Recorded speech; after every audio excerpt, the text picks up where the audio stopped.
Hello guys, मेरा नाम है रोहिणी सैनी और आज इस वीडियो में हम आपको पढ़ाने वाले हैं क्लास 8 का चैप्टर नंबर 3 चतुर्भुज को समझना। बच्चों, लास्ट वीडियो में मैंने आपको बताया था एक चर वाले रैखिक समीकरण। उम्मीद है कि आपको सारे क्वेश्चन, सारे जो भी डाउट्स अच्छे से समझ पाए होंगे। और फिर भी अगर आपको कोई डाउट हो तो आप मुझे कमेंट कीजिए, मैं आपको उससे रिलेटेड एक अलग से वीडियो बनाकर दूंगी। तो आइए आज हम समझते हैं चतुर्भुजों को समझना। चतुर्भुज क्या होते हैं? सबसे पहले हम पढ़ेंगे बच्चों बहुभुज। बहुभुज केवल रेखाखंड से बना सरल बंद वक्र बहुभुज कहलाता है। यानी रेखाखंड से बनी हुई कोई भी आकृति हो, चाहे उसमें कितने भी रेखाखंड हो, 3 हो 4 हो, 3 से कम पे तो कोई बहुभुज बन ही नहीं सकता बच्चों। 3 4 5 6 उसको हम क्या कहते हैं? बहुभुज कहते हैं। देखिए जैसे कि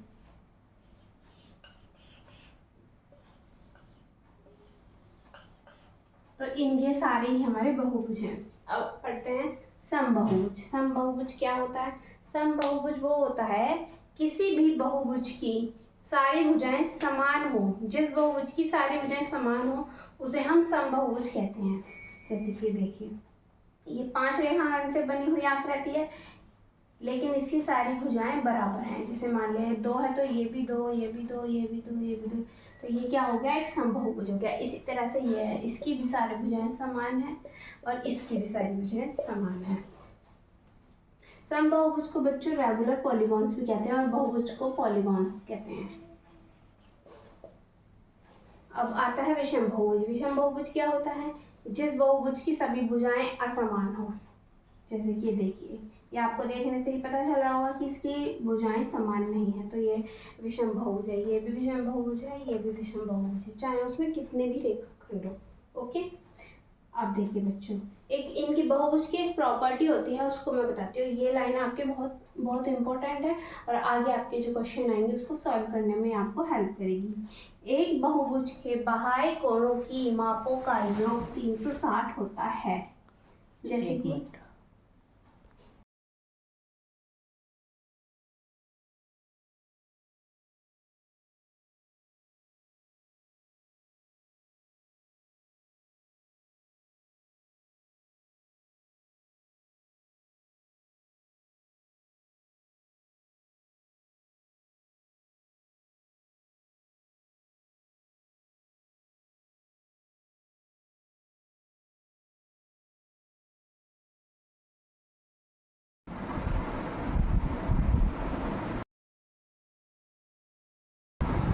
देखिए बच्चों, अभी लाइन आपके लिए बहुत इंपॉर्टेंट है। देखिए, एक बहुभुज के बाह्य कोणों की माप का योग 360 होता है। ये जो लाइन है इसका मतलब है कि कोई भी हमारा बहुभुज है, चाहे वो कितने भी रेखाखंड से बना हुआ है, उसके जो बाहर के साइड के एंगल होंगे ना, उनका सबका ऐड करेंगे आपको, सबका जो जोड़ होगा वो 360 के बराबर होगा। आप देखिए, ये 5 रेखाखंड से बना हुआ एक बहुभुज है। अब इसके बाहर के साइड के एंगल के नेम है 1 2 3 4 5। तो इनका जो योग होगा angle 1 angle 2 angle 3 angle 4 plus angle 5 is equals to 360 degree. ये बच्चों जो ये लाइन है आपके आगे क्वेश्चन सॉल्व करने में बहुत सारा काम आने वाली है, आप इसकी ध्यान रखिए। ओके, देखिए बच्चों, हम पढ़ेंगे चतुर्भुज। बहुभुज तो हमने पढ़ लिया, अब हम पढ़ेंगे चतुर्भुज की चतुर्भुज किसे कहते हैं। तो चतुर्भुज आपको नाम से ही समझ में आ रहा होगा, चतुर्भुज यानी 4 भुजाओं से बनी बंद आकृति को चतुर्भुज कहते हैं। ओके बच्चों, अब हम पढ़ेंगे चतुर्भुज के प्रकार, क्योंकि चतुर्भुज काफ़ी टाइप के होते हैं। तो चतुर्भुज में सबसे पहले नंबर पर आता है समलंब चतुर्भुज। अच्छा, ये समलंब चतुर्भुज क्या होता है? समलंब चतुर्भुज जिसमें भुजाओं का एक युग्म समांतर होता है, यानी एक जो साइड होगी वो समांतर होगी। जैसे कि इसे देखिए, समांतर का मतलब अब क्या होता है? समांतर का मतलब हम समझते हैं, जैसे कि बच्चों 2 लाइंस हैं, वो बिल्कुल एक ही गैप में चल रहे हैं, यानी इनके बीच की दूरी बिल्कुल बराबर हो। जैसे कि ये और ये यहाँ से लेके यहाँ तक का डिस्टेंस बिल्कुल बराबर होना चाहिए। इसलिए इनको हम कहेंगे कि ये दोनों रेखाएं आपस में समांतर हैं। और इसमें थोड़ा सा भी डिफरेंस हो गया ना तो ये समांतर नहीं रहेंगे। होगी अगर मान लो कि एक लाइन थोड़ी टेढ़ी है और एक सीधी है, तो ये समांतर नहीं है। तो समांतर का मतलब अब आपको अच्छी तरह समझ में आ चुका होगा कि दो रेखाएं जब परस्पर, चाहे वो इस तरह से चल रही हो चाहे वो लंबे में चल रही हो, ऐसे अगर ऐसे भी दो रेखाएं और इनके बीच का डिस्टेंस बिल्कुल बराबर है तो ये दोनों रेखाएं भी बच्चों समांतर है। तो जिसमें भुजाओं का एक युग्म समांतर होता है उसे समलंब चतुर्भुज कहते हैं। जैसे कि इसमें देखिए आप, इसमें ये वाली रेखा और ये वाली रेखा समांतर है, लेकिन ये और ये समांतर नहीं है, तो ये कौन सा हो गया? समलंब चतुर्भुज। इसमें सिर्फ एक ही युग्म समांतर होगा बच्चों।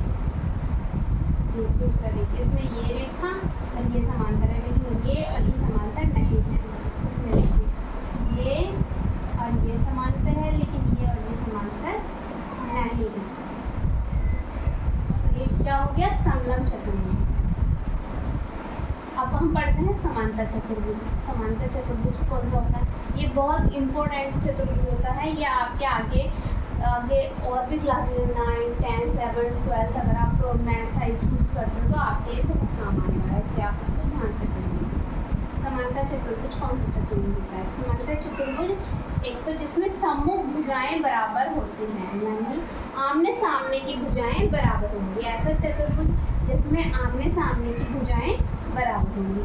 दूसरी प्रॉपर्टी है इसकी जिसमें आमने सामने वाली भुजाएं समांतर होती हैं, यानी बराबर तो होती ही है साथ ही साथ समांतर भी होती है, यानी इनके बीच की डिस्टेंस भी बिल्कुल बराबर होती है। यहाँ से यहाँ तक की, यहाँ से यहाँ तक की और इसकी, मतलब दोनों सामने वालों, आमने सामने वालों की इसकी डिस्टेंस बराबर होगी और इसकी डिस्टेंस बराबर होगी, तभी ये चतुर्भुज समांतर चतुर्भुज कहलाएगा। और तीसरी प्रॉपर्टी है कि इसके जो विकर्ण है वो एक दूसरे को समविभाजित करते हैं। विकर्ण का मतलब D से B तक की दूरी और A से C तक की दूरी, ये एक दूसरे को समद्विभाजित करते हैं। समद्विभाजित का मतलब देखिए समद्विभाजित, यानी दो बराबर बराबर भागों में बांटना। भाजित का मतलब है बांटना। तो ये जो विकर्ण होते हैं ये एक दूसरे को समद्विभाजित करते हैं, यानी बिल्कुल एक दूसरे को बिल्कुल मिड पॉइंट पर कट करते हैं। जैसे कि OA बराबर OC और OD बराबर OB। देखिए मैंने ध्यान में रखा है, मैं आपको समझाती हूँ। सबसे पहले सम्मुख भुजाएं बराबर होती हैं, मतलब AD बराबर BC, AD बराबर BC, AB बराबर DC, AB बराबर DC। दूसरा, जिसमें आमने सामने वाली भुजाएं समांतर होती हैं, यानी AB समांतर है DC के। देखिए बच्चों ये समांतर का साइन होता है, इसको इंग्लिश में पैरेलल बोलते हैं। AB अगर ये साइन लग रहा है तो समझ जाइए दोनों भुजाएं समांतर हैं। AB समांतर है DC के और AD समांतर है BC के, यानी ये वाली भुजा। देखिए अब हम पढ़ते हैं समचतुर्भुज। समचतुर्भुज क्या होता है बच्चों? समचतुर्भुज एक तो समचतुर्भुज की चारों भुजाएं बराबर होती हैं, उसको हम समचतुर्भुज कहते हैं। देखिए सम्मुख भुजाएं समांतर होती हैं, यानी आमने सामने वाली भुजाएं पैरेलल होती हैं। विकर्ण परस्पर लंब होते हैं, विकर्ण जो होते हैं एक दूसरे पर लंब होते हैं।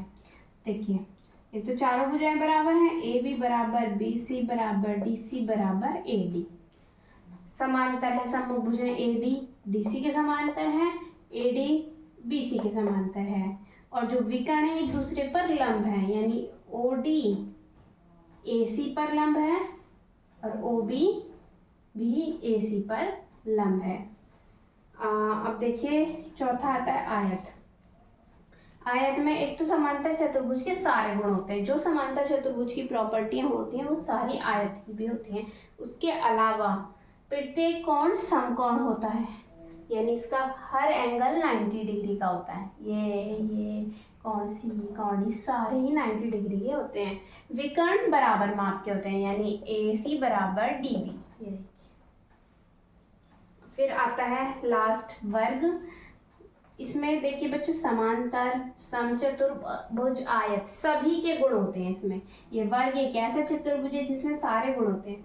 समांतर चतुर्भुज के भी समचतुर्भुज के भी, यानी इसकी चारों भुजाएं बराबर होती हैं, आमने सामने की भुजाएं पैरेलल होती हैं, विकर्ण भी बराबर होते हैं, विकर्ण एक दूसरे को समद्विभाजित भी करते हैं, विकर्ण एक दूसरे पर लंब भी होते हैं। तो सारी जो इन तीनों की पिछले वालों की सारी प्रॉपर्टी है वो सारी वर्ग में होती हैं बच्चों। ओके, तो हमने बच्चों ये टॉपिक आपका कवर कर लिया है, चतुर्भुज को समझना। अगर आपको कुछ भी इसमें डाउट हो, कोई भी क्वेरी हो, तो प्लीज़ कमेंट कीजिए, मैं आपके लिए उसके लिए उससे रिलेटेड अलग से वीडियो बनाती हूँ। ओके, आशा है कि आपको सारा कुछ समझ में आएगा। मिलते हैं हम नेक्स्ट चैप्टर में। Okay, bye bye.